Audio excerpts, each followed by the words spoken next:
I had been staring at the same spot on the kitchen counter for what felt like hours, the afternoon sun casting a warm glow over the chipped ceramic. Mark was on the other side of the room, humming to himself while he flipped through a magazine. Our house, the one we'd spent years building together, was quiet. Too quiet. The kind of silence that made you feel like you were stuck in a never-ending loop, each day blending into the next without anything new to break it up. "Hey, Mark," I called out, my voice breaking the stillness, though I didn't mean it to. He looked up from the magazine, his eyes soft but tired. "What's up?"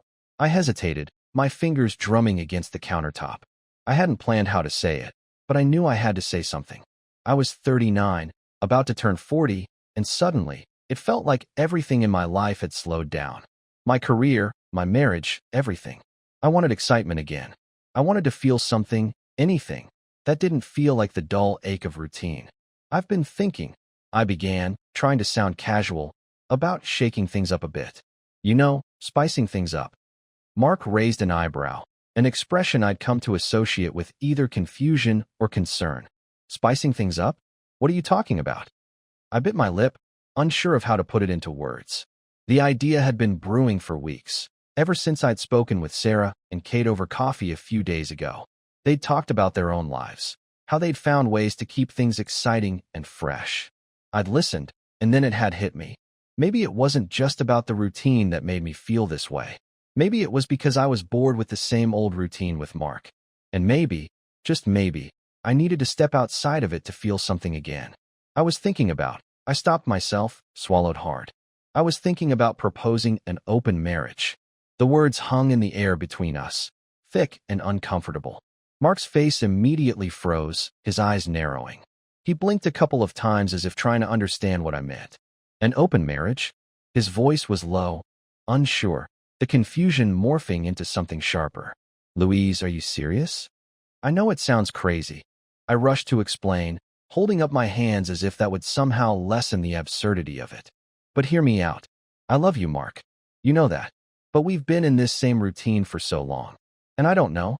I just need something different. Something that makes me feel alive again, you know?" His expression hardened, the softness in his face disappearing as he put down the magazine and stood up slowly. "Alive? Louise, this is insane. You're talking about sleeping with other people. What does that even mean for us?" I felt the weight of his words. I had thought about it from every angle, but hearing him say it like that, it hit me harder than I expected. The truth was, I didn't know how it would work or what it would mean for us, but I needed to feel free again, in a way that didn't involve sneaking around behind his back. I thought an open marriage might be the answer. I don't know, Mark," I mumbled, pacing around the kitchen, unable to stand still. "I just want to feel excitement again. Not just in the bedroom, but in my life. I need more than just this routine." Mark shook his head, disbelief clouding his features. "You think this is going to fix things? You think you'll feel better if we open up our marriage?" "I don't know," I admitted, suddenly feeling small. "But I need to try. I want to experience something different. I don't want to feel trapped anymore." Mark stepped closer, his face inches from mine now. "You don't get to just propose something like this and expect it to be okay. I'm not going to just sit back and watch you sleep with other people." I stepped back, the sting of his words hitting harder than I thought. "I wasn't expecting that," I whispered. "I didn't think you'd be okay with it, but I don't know. I thought maybe you'd understand that I just need to feel alive again." For a long moment, there was only silence. Mark's jaw clenched as he stared at me, trying to process what I had just said. I could see the anger brewing behind his eyes, but there was also something else, a deep hurt, the kind that only came from feeling betrayed. "I need to think," he muttered, turning toward the door. "I need some time. I can't deal with this right now." Before I could say anything else, he stormed out, the door slamming behind him. I stood there, my heart racing, the weight of my words and the consequences settling over me. What had I just done? I felt a pang of guilt, quickly followed by a rush of fear. What if this was the beginning of the end for us? What if I had just destroyed everything? But then, there was a flicker of something else, a spark of possibility, of hope. Maybe this was what I needed. Maybe this was the way forward. The next morning, I woke up alone. The bed was cold where Mark usually lay beside me, and I could already feel the tension hanging thick in the air. He had left the house the night before without a word, and I spent the night tossing and turning, the weight of my proposal sitting heavy on my chest. I had hoped he would come home and we could talk, but instead, the silence felt like a wall that grew higher with every passing hour. The kids were still asleep, and I felt strangely hollow as I stared out the kitchen window, watching the sun creep up over the quiet neighborhood. This was the life I had created, stable, predictable, safe. But now it felt like a cage. I grabbed my phone and checked for any messages, but there was nothing from Mark. Just the usual texts from friends and work. I sighed and rubbed my temples. The emptiness in the house felt suffocating, like the air had been sucked out of it. Around 8 a.m., I managed to drag myself to the kitchen. I was in the middle of making a cup of coffee when I heard the sound of Mark's truck pulling into the driveway. My heart skipped a beat, but I wasn't sure if I was relieved or more anxious. I heard the door slam, followed by footsteps coming down the hall. "Louise." Mark's voice called from the doorway, rough and tired. I turned around, my breath caught in my throat. "Mark, hey." He didn't look at me. Instead, he walked past me and into the living room, sitting down heavily on the couch. His face was a mask of frustration, his eyes tired and bloodshot. It was clear he had hardly slept. I stood there, feeling awkward and exposed, unsure of what to say. "Are you okay?" He didn't answer right away. He just stared at the floor, his hands clenched into fists. "I don't know, Louise," he muttered after a long pause. "I don't know if I'm okay." I felt a pang of guilt at his words, but I couldn't stop myself from pressing on. "I didn't mean to hurt you. I needed to feel something different." "You felt it too, haven't you? The routine. The same thing every day." Mark's eyes finally met mine, and there was a flash of something in them. Anger, disappointment, maybe even a little bit of fear. "I don't know what I'm supposed to feel right now, Louise. You just dropped this bomb on me. You want an open marriage. You want to sleep with other people. And you think I'm supposed to just be okay with that?" I swallowed hard, stepping toward him. "I never said I wanted to sleep with someone else right away. I just what? Experiment?" Mark interrupted, his voice rising slightly. "You don't get to just experiment with our marriage like it's some kind of game, Louise. This is real. This is my life too." I stepped back, his words stinging more than I expected. "I know. I didn't mean to make it sound like that. But I need to feel alive again. I don't want to feel like I'm just going through the motions anymore. And I thought maybe this could help." Mark's face softened for just a moment, but then it hardened again, as if a wall had come up between us. "You think this will help? You think this will fix anything?" "I don't know," I said quietly. "I thought it might. But now, I don't know." He stared at me, his gaze distant, and for a long moment, neither of us spoke. The silence felt oppressive, the weight of my words hanging between us like a thick fog. Finally, Mark spoke again, his voice low and heavy. "I don't know if I can do this, Louise. I don't know if I can handle this. I thought we were happy. I thought we had something good. But now, you're telling me I'm not enough." His words hit me like a punch to the gut. I had never intended to make him feel that way, but I knew deep down that I had. The guilt washed over me, making it harder to breathe. "I didn't mean it like that," I whispered, my voice trembling. "Mark, you're more than enough. I don't know what's missing, but I feel like I'm suffocating. And I thought maybe this could help us find something new, something exciting again." Mark shook his head, his face hardening once more. "I can't do this. I can't just agree to something like this and pretend it's not going to destroy us. You can't just put me through this, Louise. I don't care what you think is missing. I won't be part of this. Not like this." The finality in his voice sent a shiver down my spine. He was done. He couldn't even look at me anymore. "I need to think," he said, his words distant. "I'm going for a drive." And then he stood up, walked to the door, and left, the sound of the door slamming behind him echoing through the house. I stood there for what felt like hours, the silence now deafening. My chest tightened as I sank into the couch, tears welling up in my eyes. What had I done? I thought about the conversations I had with my friends, how they told me that this could be a good thing, how they made it sound so simple, so liberating. But now, I was sitting here, wondering if I had just torn apart everything I cared about. Maybe I had been selfish. Maybe I had been so focused on my own desires that I had forgotten what truly mattered, the love and commitment we had built over the years. But now I didn't know how to undo it. I didn't know how to go back. A couple of weeks had passed since that night with Mark, and nothing had felt the same since. He hadn't come back home yet. and I could feel the distance between us growing with every passing day. He spent his time at work, coming home late, staying in the guest room, and avoiding me whenever he could. I could hear the frustration in his voice when we spoke, but it was always short and cold, like we were strangers who had nothing left to say. I'd never felt so isolated in my own home. And yet, as much as I missed him, a part of me still felt the same, like I was suffocating. It wasn't just about Mark anymore. It was about me, about what I needed, and about what I felt I had lost. I had spent so many years as Mark's wife, as a mother, as someone who did what was expected, never asking for more. But now, I was asking for more, and it felt like I was in freefall. It started innocently enough. I downloaded a few dating apps. Nothing too serious, just browsing. It wasn't about finding someone else, not really. It was about feeling wanted again. I hadn't felt desired in so long. Not by Mark. Not by anyone. The first few messages were harmless. Casual chats with guys who thought I was interesting enough to talk to.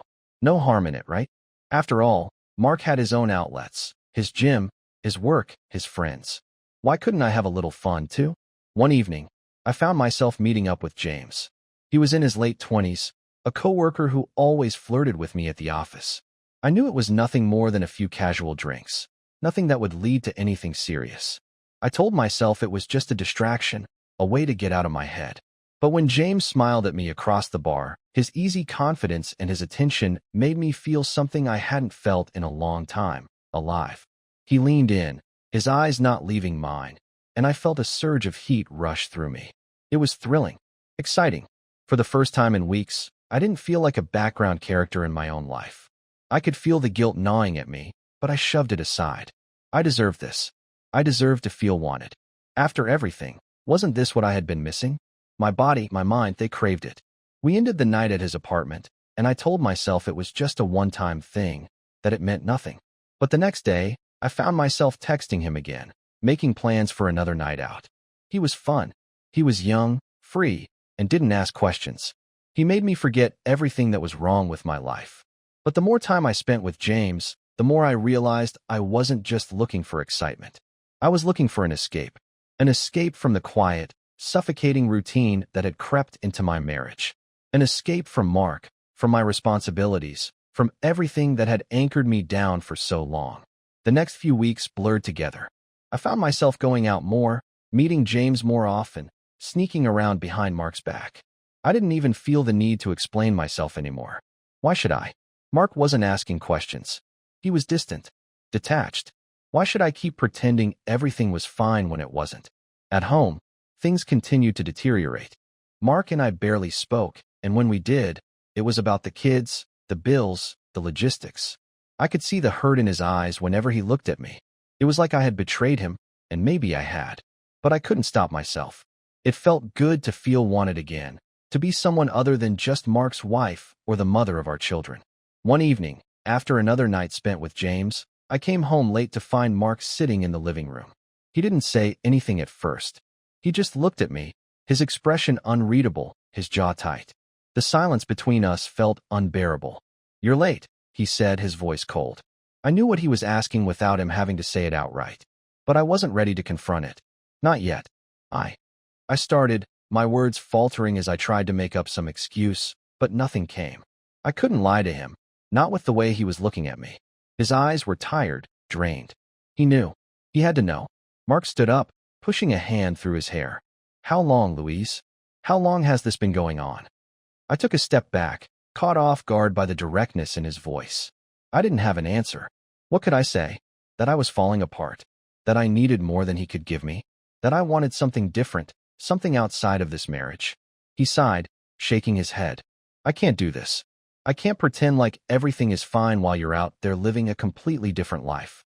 While you're with him, while you're doing whatever you're doing."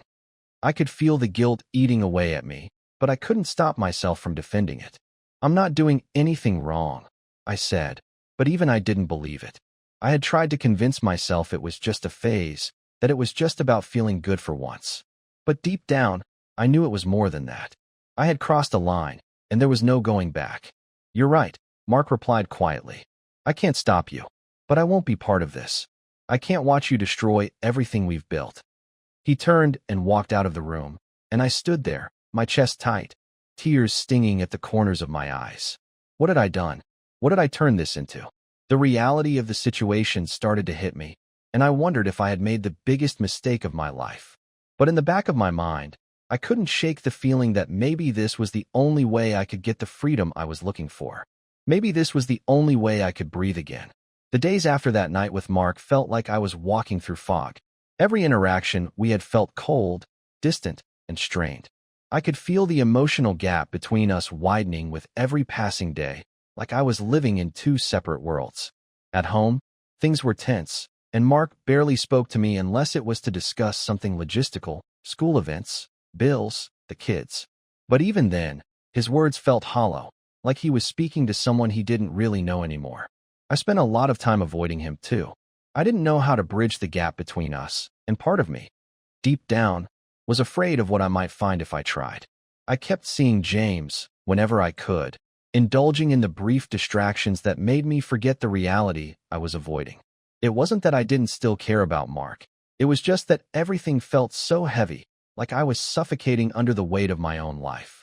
One afternoon, about a week after our last real conversation, I walked into the living room to find Mark sitting on the couch, his arms crossed, his gaze focused on something only he could see.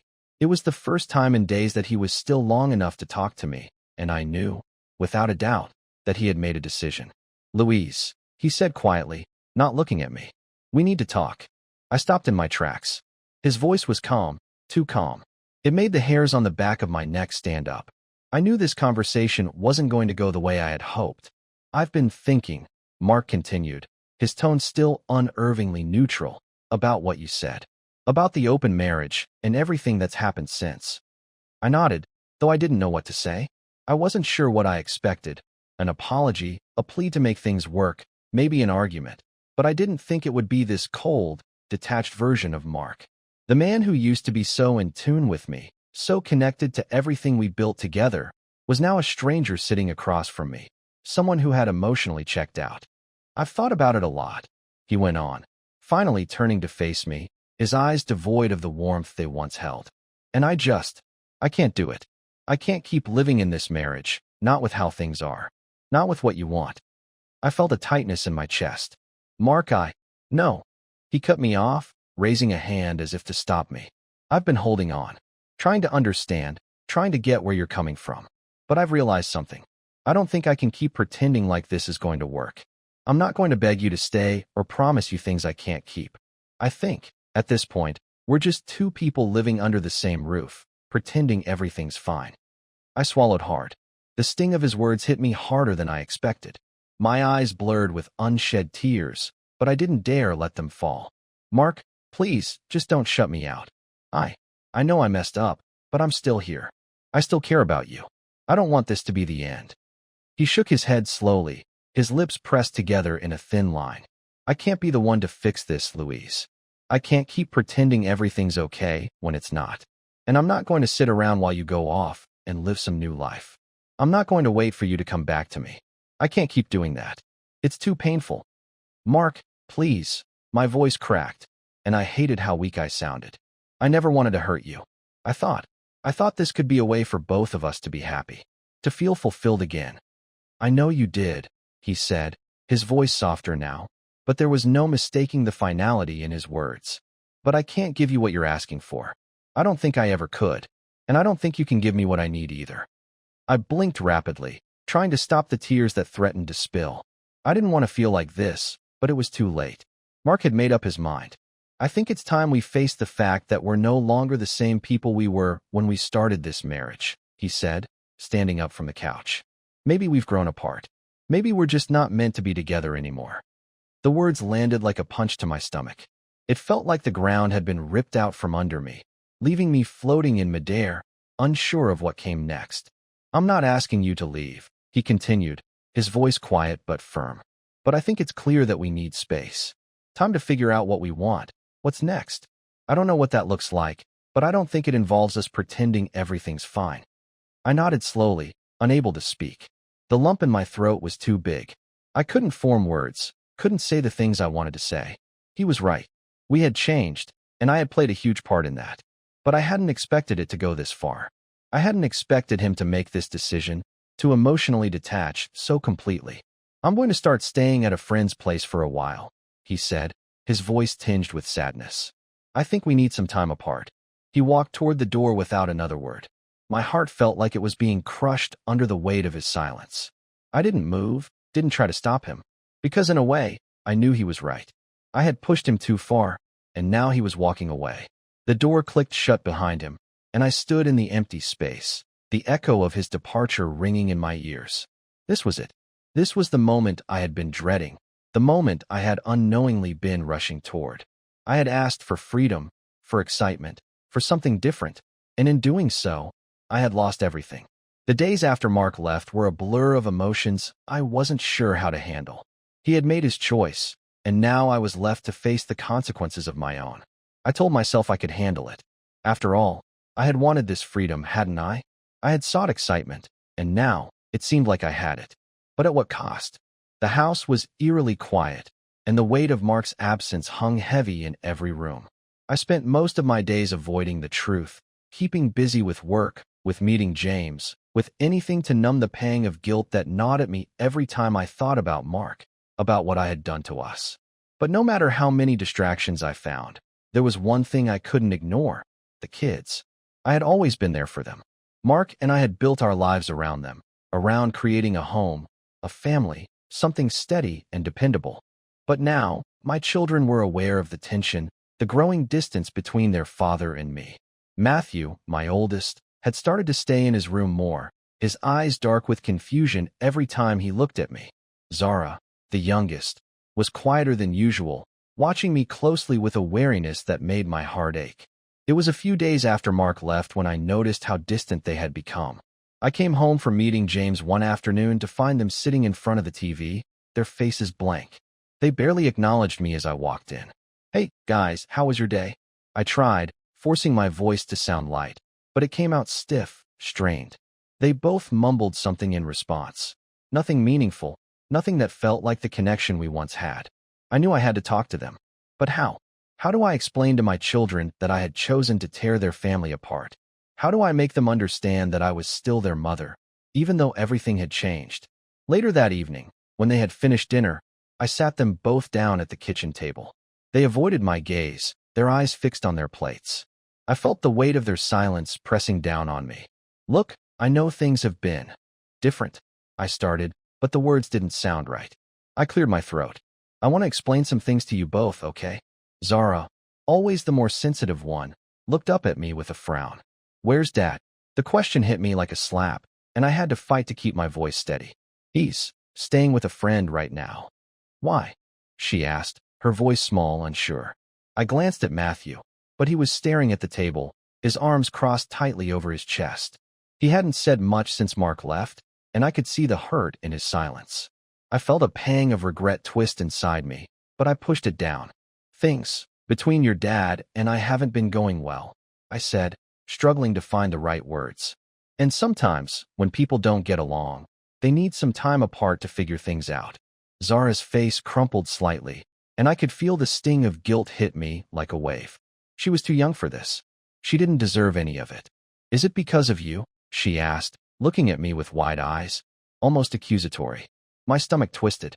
I hesitated, unsure of how to answer. The truth felt too painful. But they needed to know something, anything, so they could understand why everything had changed. I took a deep breath, trying to steady myself. "Zara, no, this isn't your fault," I said softly, reaching across the table to touch her hand. "Your dad and I we weren't happy, not like we used to be. And sometimes, people change. Sometimes they grow apart." Matthew finally looked up, his eyes narrow, filled with anger. "So this is what you wanted? You wanted Dad to leave?" he asked, his voice shaking with frustration. I flinched at the accusation in his words. "No, Matthew," I whispered, my voice cracking. "I never wanted that. I stopped myself, realizing there was no easy way to explain it. There was no way to make them understand why I had made the choices I did. How could I make them understand when I didn't even fully understand it myself?" "You don't get it, Mom," Matthew said bitterly, standing up from the table. "You don't get how much this hurts. I don't care what you and Dad were going through. You shouldn't have dragged us into it. We don't have a choice in this. But you do. He stormed off, leaving me with Zara, who had tears welling in her eyes. She looked at me, her expression filled with confusion and hurt. "Why did you do it, Mom?" she asked quietly. "Why couldn't you fix it?" I swallowed hard, struggling to hold back my own tears.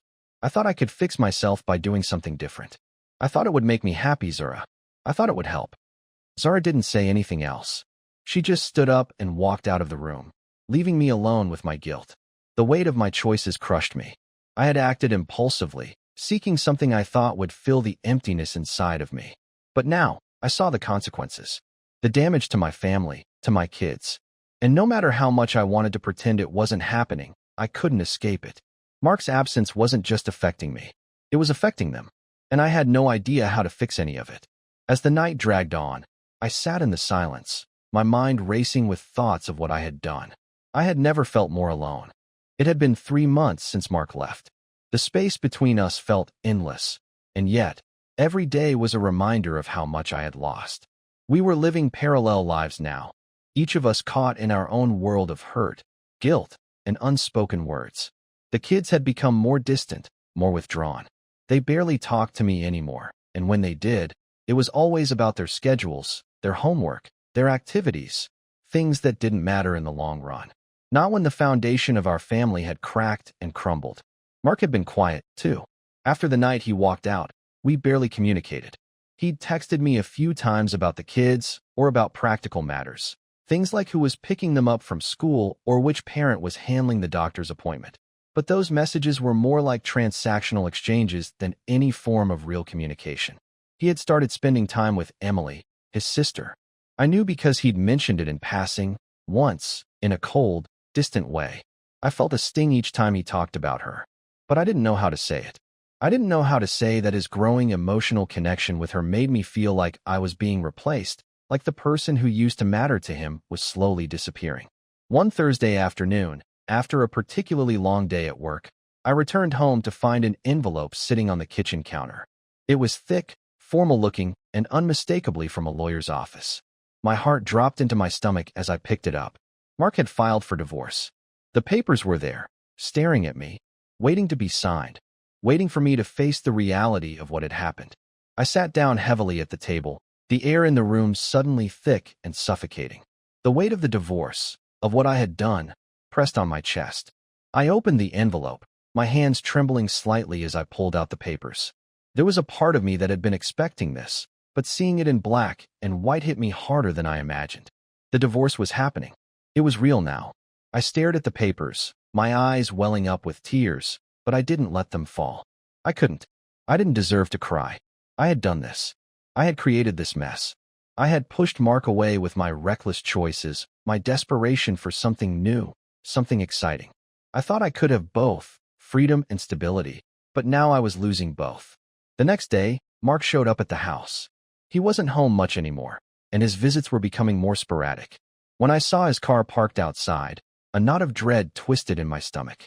I wasn't sure what to expect this time. But when I opened the door, Mark was standing there, holding the divorce papers in his hand, looking tired and worn. He didn't say anything at first.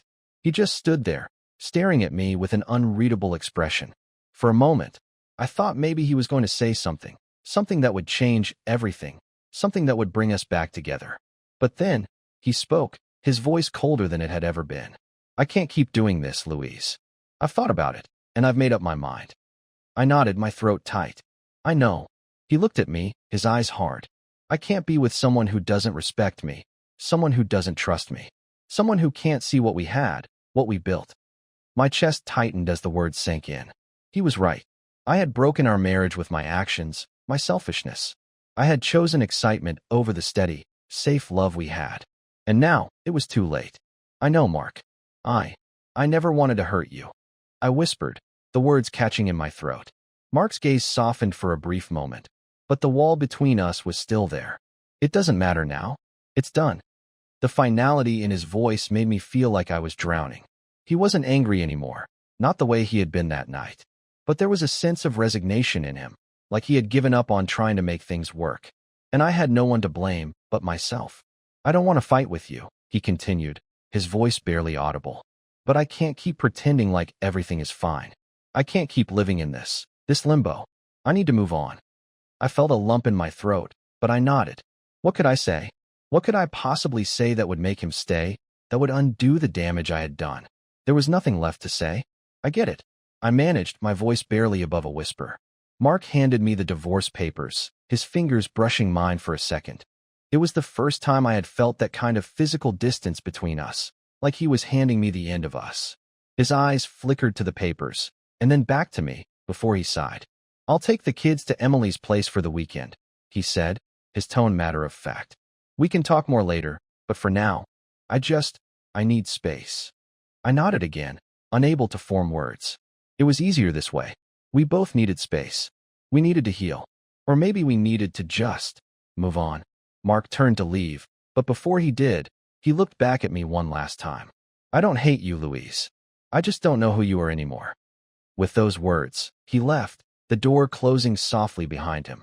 I stood there in the silence that followed, the house now more empty than ever. I had made my bed, and now I had to lie in it. Divorce wasn't something I had ever wanted, but it was the result of my choices. And now, I had to face it. As I sat down on the couch, staring at the divorce papers in my hands, I realized something that I had been avoiding for months. I was alone. I had wanted freedom, but what I had gained was emptiness. The excitement I had chased had only led to the destruction of the family I had spent years building. And now, I had to rebuild. But this time, there would be no one left to lean on. The divorce was finalized. It wasn't a dramatic court battle or a public spectacle. There was no big fight, no tearful outbursts in front of lawyers. Instead, it was quiet, civil, almost too quiet. Mark and I had agreed on the terms without too much resistance. Joint custody of the kids, the house divided, and everything else set in a way that allowed us to part without too much bitterness. At least on paper. But nothing had really prepared me for the emotional fallout. The kids had their father's house now, and they seemed to adapt, though I could feel the distance growing between us. Matthew barely spoke to me anymore, and Zara, the younger one, would only talk to me in short, hesitant sentences. It wasn't just the divorce. It was everything I had done to tear apart the stability they had known. They were hurt, and no matter how much I wanted to fix it, I couldn't. I had become a shell of the person I once was. My reflection in the mirror looked the same, but inside, I felt empty, like I was floating through a life that no longer made sense. I tried to fill the void in different ways. More work, more nights out with friends, more distractions. But nothing worked. I wasn't really living. I was existing, and it was becoming unbearable. And then, after a particularly difficult conversation with my therapist, it hit me. I had to rebuild my life from the ground up. This was the moment I had to start again, for myself and for my kids. It wasn't easy. The first few weeks after the divorce were the hardest. I spent most of my time trying to force myself out of bed in the mornings, forcing myself to get through the day. But slowly, something shifted. I started to realize that I was stronger than I had given myself credit for. I wasn't just the wife or the mother anymore. I was me. I was Louise, and I had been lost for so long that I had forgotten what it felt like to just be me.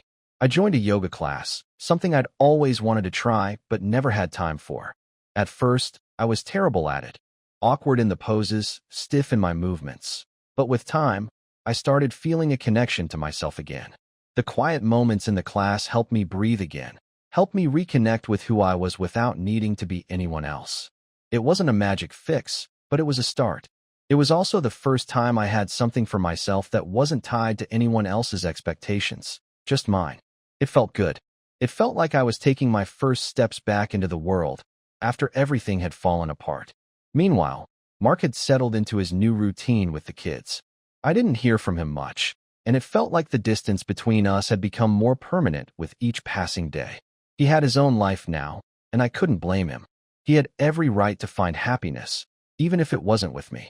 The idea that we were forever tethered to one another, through our shared history and our children, was a hard pill to swallow. But I had no choice but to accept it.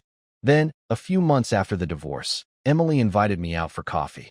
I was surprised, given how distant everything had become between Mark and me, but I agreed to meet her anyway. When I arrived at the cafe, she was already there, sitting at a table by the window, a warm cup of tea in front of her. Emily had always been the more pragmatic of the two, always able to offer a perspective that I never saw. and I was glad she was still there for me, even if it wasn't in the way I had hoped. "How are you holding up?" Emily asked when I sat down, her voice soft but sincere. There was no judgment in her tone, just a genuine desire to know. I sighed, running a hand through my hair. "Honestly, some days are better than others. I'm trying to figure out who I am now, without all the labels, you know?" Emily nodded thoughtfully. "I get that. I've seen Mark, and he's not the same either. You know, he's trying to be there for the kids, but I can tell it's hard on him. On all of you." "I know," I said, my voice quiet. "It's not just the divorce. It's the way everything shifted so fast. And I don't know how to fix it." "You don't have to fix it," Emily said gently. "You're not broken, Louise. You're just changing. You're figuring out who you are now, and it's going to take time. But you'll get there." I looked at her, really looked at her, for the first time in a long time. She was right. I didn't have to fix everything. I just had to start living again, on my own terms. And that realization was a weight lifted. I didn't need Mark's approval. I didn't need to live up to anyone else's expectations. I just needed to be okay with myself. As I left the cafe, I felt lighter than I had in months. I didn't have all the answers, and I knew it would take time to rebuild the relationships that mattered to me. But for the first time since the divorce, I felt like I was moving forward. Slowly, but surely. I would always love Mark in some way. We had shared a life together, a family, memories that no one could take away. But we had both changed, and the marriage that had once been a safe, comfortable space was no longer the place I needed to be. The hardest part was accepting that, but now, I understood it, and I could move on. As for my kids, it wasn't easy, but they needed me to be strong, for them and for myself. They needed to see that life didn't end with the end of a marriage. They needed to know that it was okay to be vulnerable, to change, and to grow. They needed to see me becoming the woman I had always been underneath it all, the woman I had buried for so long. And I would be that woman.